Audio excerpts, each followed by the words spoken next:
Бывает, что в жизни человека случается такое, с чем нельзя справиться без поисково-спасательного отряда Уфы. Они покажут и расскажут, как нужно себя вести в чрезвычайных ситуациях. Не знаю, как у вас, но у меня целая коллекция разных украшений под определенный лук в свое кольцо. Конечно, чтобы определиться с выбором, нужно все померить. Но вот беда. Видимо, я так долго не носила это украшение и теперь не могу его снять. Что же делать? Сначала попробуем классический способ с мылом. Не помогает. Нужно скорее звонить в спасательно-поисковый отряд, пока не поздно. Чтобы снять кольцо, есть два варианта. Нитью, тогда оно будет цело, или же разрезанием, но это уже в крайних случаях. У моей подружки день рождения, и я решила сделать ей конфетти. Но вот так незадача, такой прием может быть опасен, мне нужна помощь! В таком случае спасатели перекусят ножницы, и ваши пальчики будут в целости и сохранности.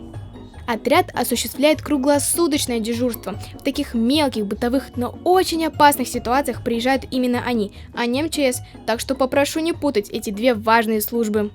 Каждый из нас может попасть в ситуацию, когда его жизни будет грозить опасность, а иногда настолько серьезная, что могут пострадать тысячи, но спасатели всегда придут на помощь. Они настоящие герои, на которых можно равняться. Ульяна Элистанова, Наиль Гальнуллин, специально для Горы новостей.